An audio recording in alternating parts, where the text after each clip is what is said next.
Graça e paz. Boa noite, Deus abençoe a todos. Nós estamos de volta aqui com o Evangelho, agora com o Evangelho de Lucas, no capítulo 4, versículo 42, que fala também sobre a oração.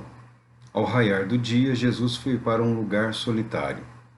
De outro lado, as multidões o procuravam, e assim que conseguiram chegar ao local onde ele estava, suplicaram para que não os deixasse. Contudo, ele ponderou: é necessário que eu anuncie também as boas novas do reino de Deus em outras cidades, pois precisamente para isso fui enviado. E assim prosseguia, pregando pelas sinagogas de Judá. Yehudá. Está aqui o texto. É uma referência também ao Evangelho de Marcos, no capítulo 1, versos do 35 ao 39.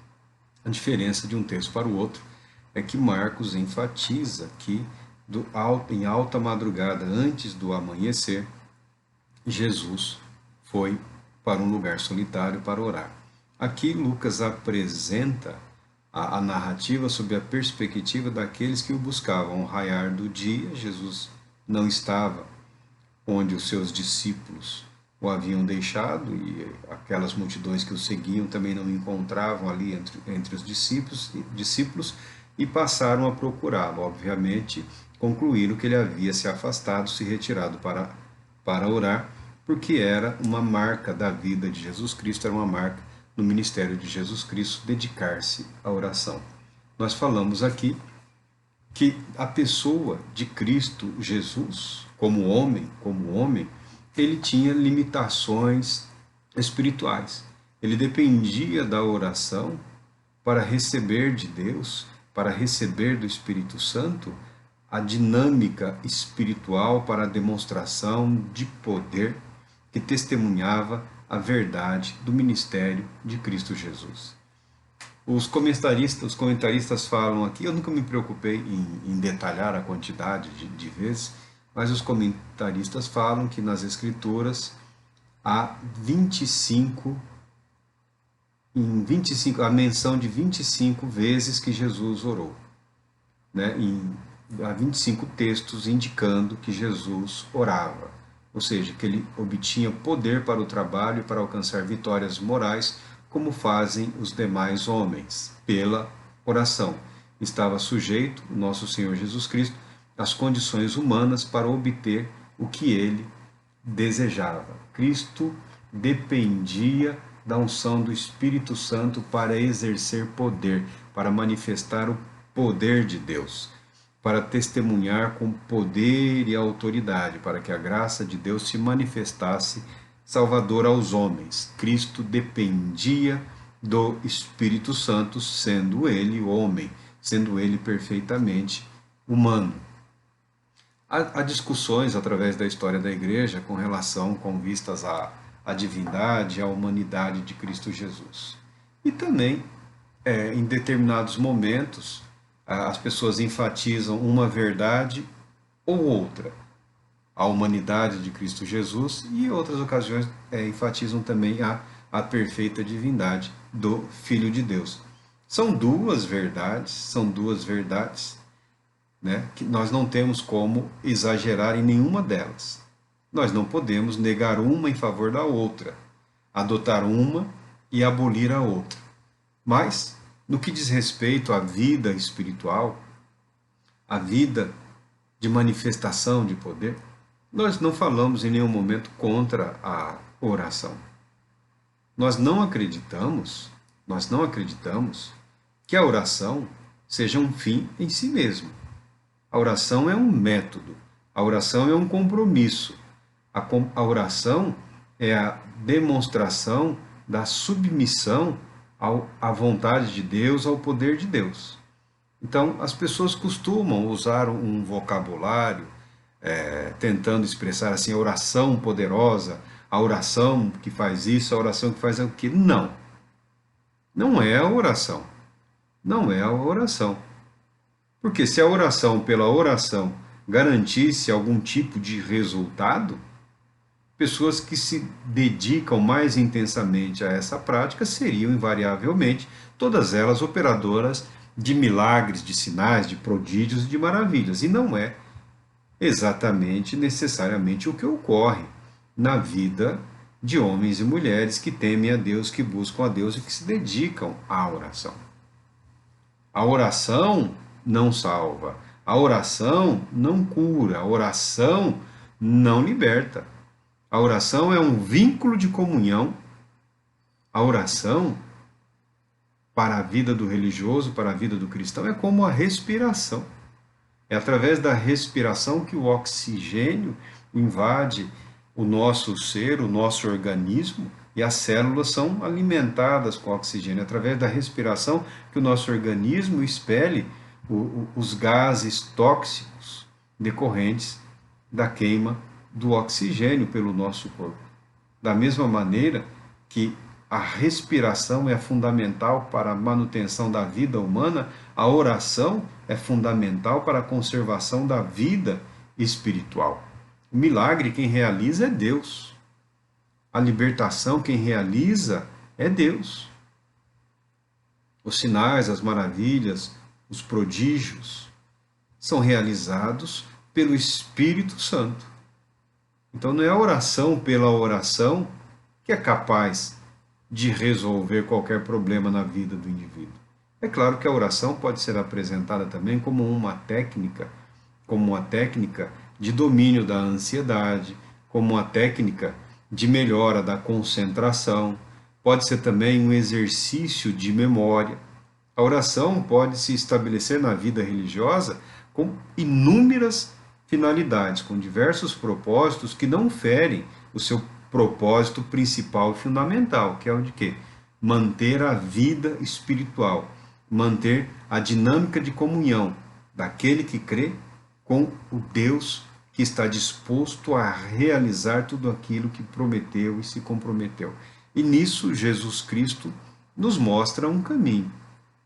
Nesse momento aqui do ministério dele, as multidões o estão procurando porque viram os milagres. As multidões o estão procurando porque ouviram a proclamação das boas novas do reino de Deus. Havia uma empolgação, havia uma disposição das pessoas que foram agraciadas por Deus, que foram agraciadas pelo poder de Deus, que foram agraciadas pelo toque do Senhor Jesus Cristo, a presença divina entre os homens. Essas pessoas queriam fazê-lo rei. Nem que fosse o rei sobre eles naquela região, pensando eles que com Cristo Jesus absolutamente nada lhes faltaria, não faltaria pão, não faltaria saúde, que o reino de Deus se estabeleceria naquele momento, naquele lugar. E Jesus, sabendo de tudo isso, vendo a movimentação das pessoas, vendo a disposição das multidões, ele se retira, ele se afasta. Não só para buscar poder de Deus, não só para manter a sua vida de poder espiritual para realizar, para operar milagres, mas para manter-se principalmente em comunhão com o Pai, para manter-se principalmente em comunhão com o Espírito Santo. A vida cristã, ela só pode iniciar com o cristão cheio do Espírito Santo. Não existe uma parcela de salvação. O novo nascimento, o perdão dos pecados, é um ato de Deus, é um ato instantâneo, ainda que os resultados possam aparecer ao longo do tempo, ao decorrer do tempo, às vezes até ao longo dos anos. A vida cristã inicia com um indivíduo cheio do Espírito Santo. É o que a Bíblia relata. É o que relata o livro de Atos dos Apóstolos. E Pedro cheio do Espírito Santo, e Saulo cheio do Espírito Santo, e Estevão cheio do Espírito Santo, e Filipe cheio do Espírito Santo. A igreja composta por homens e mulheres cheios do Espírito Santo, cheios de fé, ungidos com o poder de Deus, dispostos a uma vida santa, a uma vida de obediência a Deus através do ensino dos apóstolos, a uma vida de um testemunho de um testemunho poderoso, de um testemunho altamente produtivo, de um testemunho que fazia com que a igreja fosse respeitada. Aqueles que não aderiam, aqueles que não concordavam, se mantinham afastados, porque viam que era algo diferente, era algo muito diferente a vida dos cristãos, pelo menos nesse período, nesse tempo que nós estamos falando aqui da Bíblia, até o livro de Atos dos Apóstolos, o período da geração apostólica, o período da geração dos apóstolos e dos discípulos dos apóstolos. Então nós somos totalmente favoráveis à oração, porque a Bíblia nos ensina a orar. A Bíblia nos ensina o quão relevante é para a vida do cristão a disposição em submeter-se a Deus. Ainda que o Senhor Jesus tenha dito basta a cada dia o seu mal, tenha falado isso com a intenção de evitar a ansiedade em relação ao amanhã ou a ansiedade em relação ao futuro, porque o Senhor deseja combater a ansiedade? Porque a ansiedade, na verdade, ela é paralisante. Ela é paralisante. Ela impede que a pessoa viva o dia de hoje, que ela enfrente os desafios de hoje, porque ela é dominada por uma espécie de medo em relação ao futuro, em relação ao dia de amanhã. Tanto que a ansiedade é praticamente considerado pecado. O Senhor Jesus proíbe: não andeis ansiosos, nada de ansiedade, nada de medo. E como vencer a ansiedade? Como vencer as dúvidas? Como vencer os medos? Como vencer o interesse das multidões? Como não ser levado pela multidão? Vejamos aqui um momento em que o ministério do Senhor é muito bem sucedido. E muitas pessoas passam nas suas vidas não só por momentos de crise, não só por momentos de crítica, não só por momentos de confronto e de enfrentamento. As pessoas, todos nós, todos passam, e eu desejo que seja assim, cada vez mais na vida de todos, na vida de muitos, se possível. Queira Deus que dias bons, que dias melhores, que dias excelentes se aproximem, se façam realidade na vida de todos para a glória de Deus. Mas há momentos em que a pessoa corre o risco de ser levada por interesses da multidão. Havia uma disposição em reconhecer por parte daquele povo, daquela multidão, que Jesus era o Messias, que Jesus era o rei, que ele tinha o direito de reinar e de governar, ainda que sobre aquela multidão. Mas havia uma disposição muito maior em valer-se dos benefícios da presença de Jesus entre eles. O alimento não faltava, o alimento a alimentação era farta, a alimentação havia para todos. Nós passamos aqui pelo milagre da multiplicação dos peixes e dos pães, a cura de enfermos, a purificação de leprosos, a libertação do poder satânico, do poder demoníaco. Era interessante para aquela multidão que Jesus permanecesse entre eles, que os governasse, que fosse como que um regente local ali. Tu és o nosso Cristo. E Jesus também, para não se deixar levar pela multidão no momento do sucesso, no momento em que o nome dele era aclamado, que ele estava sendo buscado, ele recorre a Deus em oração. Jesus recorre a Deus em oração nos dias de sucesso, nos dias do ministério bem-sucedido. Jesus recorre a Deus em oração, prestes a ser traído, diante da visão do Calvário. No melhor e no pior dia, Jesus está recorrendo a Deus em oração, apresentando a Deus toda a expectativa em relação ao dia de amanhã. E quando a multidão encontra Jesus, quando o dia inicia, quando seus discípulos o encontram, Onde estavas? Porque o Senhor se afastou? Todos te procuram, não está ouvindo. As pessoas clamam, as pessoas cantam. Jesus diz para os seus discípulos: é necessário que eu anuncie também as boas novas do reino em outras cidades, pois precisamente para isso eu fui enviado. É o poder para obedecer a Deus. É o poder para submeter-se à vontade de Deus. É o poder para fazer com que a nossa vida corresponda à expectativa criada por Deus em relação ao plano de proclamação do Evangelho da Graça. O próprio Senhor Jesus se submeteu a isso, dedicando-se intensamente à vida de oração. Eu sou contra excessos, eu sou contra infantilidade, eu já sou um homem de meia idade. Em Cristo experimentei muita coisa, em Cristo vi muita atitude equivocada e desnecessária. O jovem, naturalmente, é empolgado. Mas a unção do Espírito Santo nada tem a ver com empolgação. O jovem se deixa entusiasmar muito mais rapidamente. O jovem tem uma disposição de energia muito mais intensa, por conta da própria juventude. Mas a unção do Espírito Santo não é jovialidade, não é testosterona, não é hormônios que se afloram.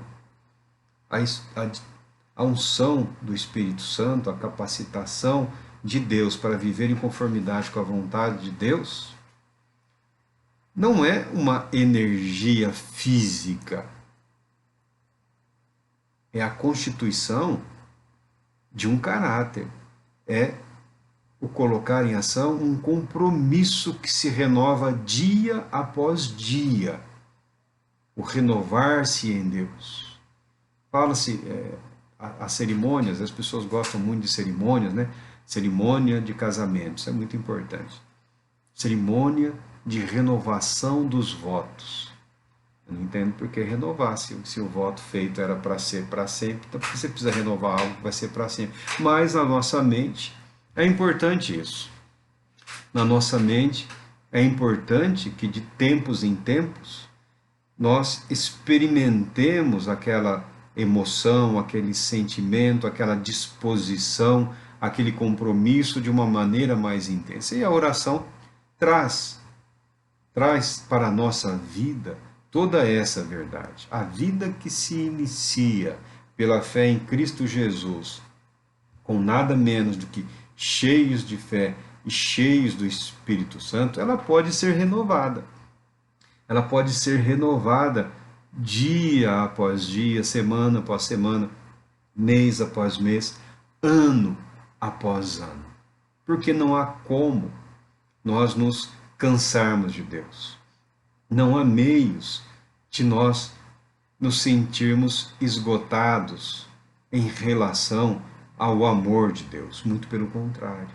Muito pelo contrário. Muitas pessoas, ao longo da jornada, se embrutecem. Muitas pessoas, ao longo da vida cristã, permitem uma espécie de calejamento. Eu já fui traído, fui enganado, fui passado para trás, fui ludibriado, caí na conversa de enganadores.